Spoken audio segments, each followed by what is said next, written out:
Mic check. Just doing my testing. Since I'm by myself, that's how we do it. We're live.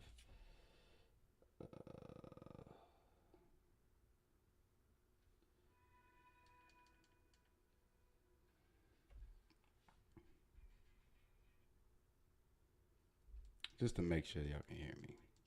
Yeah, we good. We good. We good. We good. Okay. What's up, my wrestling peeps? How y'all doing, man? We got a live actually I'm doing at around 6:45. We got some somber news with the I want to say was it Tyree Nichols situation. So we're gonna go live with that with Nadi. But for right now, let's get into some better news. Hopefully that you know tomorrow around 6, 7 o'clock we can start seeing some good stuff for WrestleMania. What's up, y'all? How y'all living, man? Is anybody that's tuned in? Are y'all gonna be at the Royal Rumble in San Antonio? Let me know. But yeah, we got the go home show to. My bad. This is crazy. Hold up. We got the go home show to Royal Rumble. Should be interesting. Roman Reigns on Raw told Sami Zayn, "Do not. I better not see you until the Royal Rumble." Is Sami Zayn gonna show up? Is that gonna cause some more friction? Crazy thing is, Raw did a crazy number. I'm gonna start with that. They opened up their first hour and did 2.7.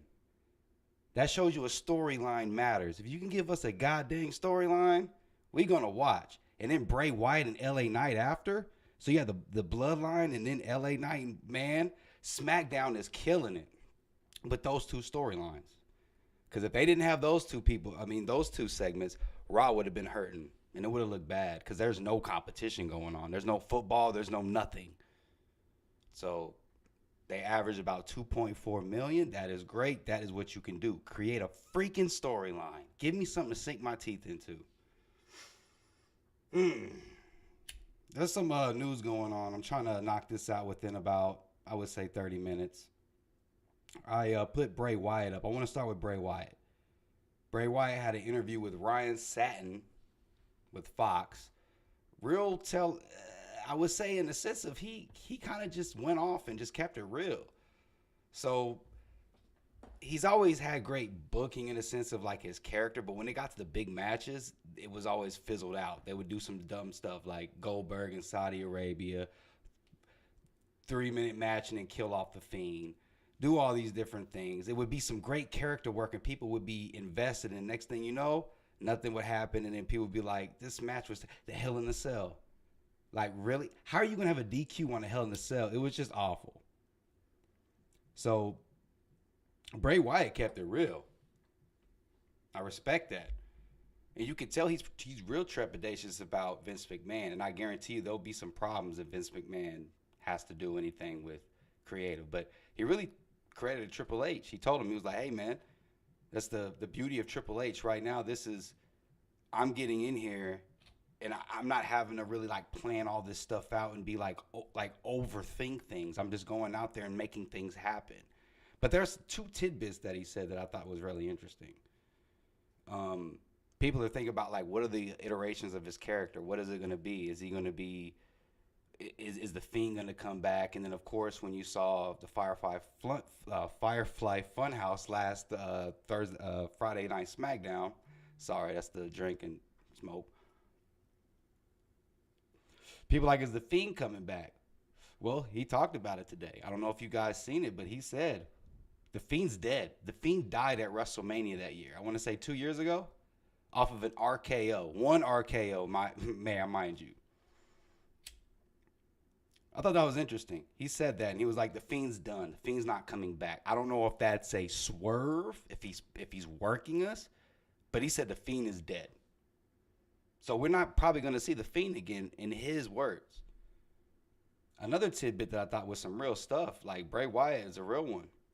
He talked about his first iteration of his character when he came out as like the backwoods guy. It was real, like he was those guys in the woods that would go out and be you would bump into and be like, oh, these are some crazy backwoods people, like a cult following. But in that stable of them, it was Luke Harper, and Luke Harper, aka Brody Lee, passed, and he said that character can't be the same without Brody Lee, and he kept it real. Brody Lee passed about a few years ago due to it stemmed from COVID, but he already had some issues. R.I.P. So he kept it real. I thought that was really interesting. So he said these two characters are done. That's the end of the chapter. This is something totally new. So what are we going to see at the Royal Rumble? Is there going to be a new mask? What is a pitch black match? What the hell is that? Do we think that's going to be? Is that the first match to really do with Bray Wyatt? Because you see, they used to do the red around the Hell in a Cell and all these matches. They got to be really careful. But it seems like Bray trusts Triple H way more than VKM, which who blames him, right? I mean, no. That's the thing. So Bray Wyatt kept it real. I'll give it to him. I wanted to go over that because I thought that was very interesting. He kind of, he was really bigging up Triple H and really making it known, like, yo, this regime is what I want. I don't want the last regime. Thought that was interesting. Especially since VKM is back being a gremlin. And not a good gremlin. Interesting. Some other notes. Cody Rhodes makes his return at the Royal Rumble. The Royal Rumble is the big emphasis this weekend. It's Saturday. It's in San Antonio. San Antonio has normally a hot crowd. And I put on here, I said on the thumbnail, WWE do not disappoint, because last year it was a straight crap show. Now, I don't know if Vince McMahon, see, a lot of people try to throw Shane McMahon under the bus. Something tells me Vince threw him under the bus more than what needs to be let on. Because it just doesn't seem right. Shane McMahon was supposedly going to go went in there and said, hey, I'm going to stand toe-to-toe with Brock freaking Lesnar. Brock didn't like that. I don't know. We got to see. After last year's Royal Rumble, it was a dud. And somehow, some way, WWE figured out how to redeem themselves at WrestleMania, because it looked like doomed on arrival. Dead on arrival. I'm just keeping it real. It was terrible. We were like, what the heck? Brock's in the Royal Rumble as the champion. So what's for this year's Royal Rumble? That's my question. So I've been saying my predictions as Sami Zayn and Rhea Ripley for the two Royal Rumbles. And I'm thinking to myself, I'm like, a lot of people are talking about Cody Rhodes, my bad. Cody Rhodes or Bianca Belair, my bad. They're talking about Sami Zayn, though, being the other runner-up. Like, is Sami Zayn going to be the guy to dethrone Roman Reigns, or at least go out there and challenge? And a lot of people are trying to go out there and say The Rock may win it.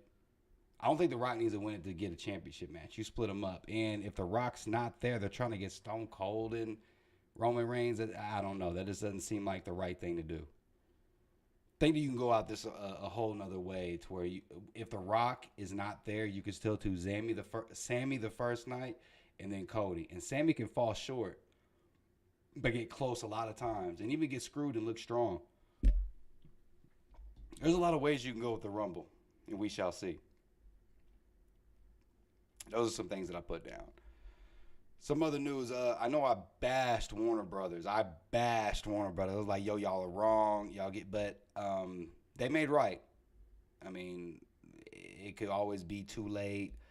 But they made right the next week because fans literally just gave a big dump on them. Gave a dookie on them. Especially because of Dana White having his show on there after what happened with Dana White. Like, let's just keep it real. And Jay Briscoe did nothing but tweet something out. So they let Mark Briscoe end out the show with Jay Lethal. Beautiful. Beautiful. Everybody came out on the stage, clapped. Jay Briscoe was integral to people in AEW, WWE, all across. The Briscoes were. I mean, think about Kevin Owens, Sami Zayn. Those wrestlers were all affected. And WWE had no choice but to say, hey, they even dropped something and said R.I.P. to Jay Briscoe because they know all the people that's been through there. ROH is all across these major promotions. So good on them. It was a beautiful tribute. Mark Briscoe got the win, and I love Jay Lethal. He's so underrated, man. Yeah, I just think that was a really good thing. I bashed them, and I'm going to at least give them some respect and say, look, I'm going to call it both ways. And they actually made things right, so I can't get mad. Let's see what else we got. I'm kind of spitball freestyling this because I got a lot of stuff that we've been doing this week, and we got another live coming up shortly. Let's see. So, Women's Royal Rumble, I said Rhea Ripley, like I said, and then Cody Rhodes. Let's see some runner-ups that I wouldn't mind winning.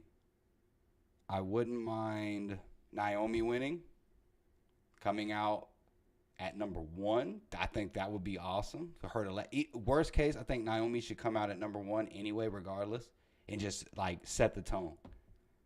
And then Naomi should really last to the Final Four, and then at least give her that strong push, so then she can push and then go on to the. Actually, this is how I do it. I have Rhea win the Royal Rumble, and I have Naomi win the Elimination Chamber after lasting an hour. They'll give her the Elimination Chamber spot just for lasting over an hour. And then she goes on and beats whoever, Charlotte Android Flair, that everybody calls her. So, yeah, those are those things. San Antonio, WWE, you better not disappoint because they'll let you know. Especially because last year, y'all are not off the hook from last year. That was just atrocious. People were looking around and being like, what are we watching? Especially the Men's Royal Rumble. And I don't know who to blame for it. Everybody's blaming Shane McMahon, but I don't want to just sit there and blame him. Really? Vince is going to let him take over Royal? Get out of here.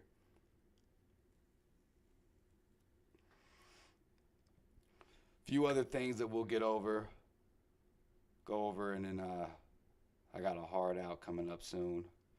Like I said, Royal Rumble's 24 hours away. Roman retains, I think. Actually, what I'm thinking about doing is doing a live for the Rumble, probably the Men's Rumble, because the Royal Rumble matches are at least an hour long. So I'll probably give you guys an hour of a reaction, and I'm thinking about doing the Men's Rumble. And that's no shade to the Women's Rumble, because I think that's going to be just as great as 2, but I just can't be on here for 3 hours. I got things that I do in between and, while watching it. So,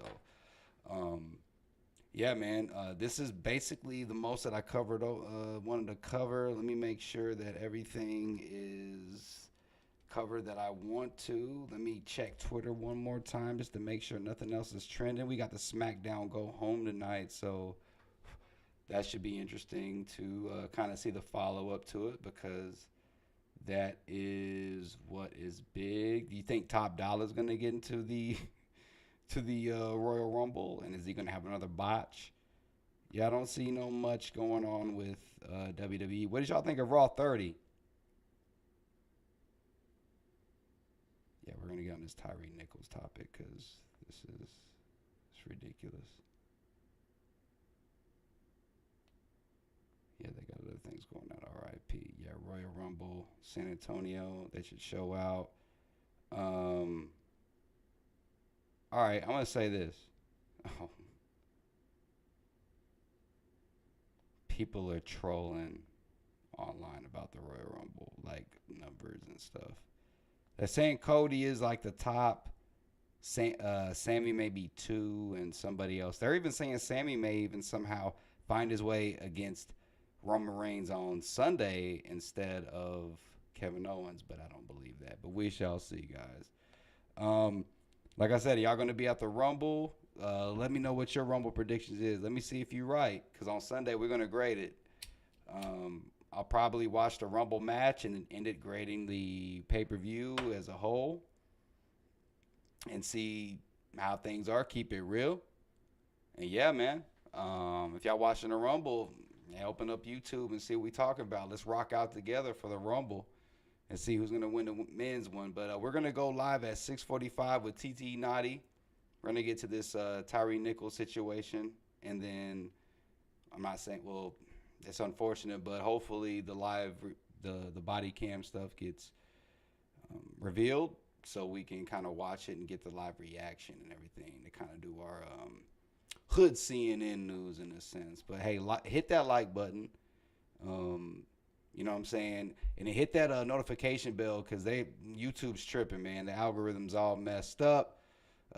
Come hop on with me for the Rumble, the men's Rumble. We'll watch that live. Even if y'all don't watch it, maybe we can rock out. Let me know some of your favorite wrestlers, even your favorite times. We're going to do some more wrestling content, I promise. I know I've been saying that, but we're definitely going to get to it.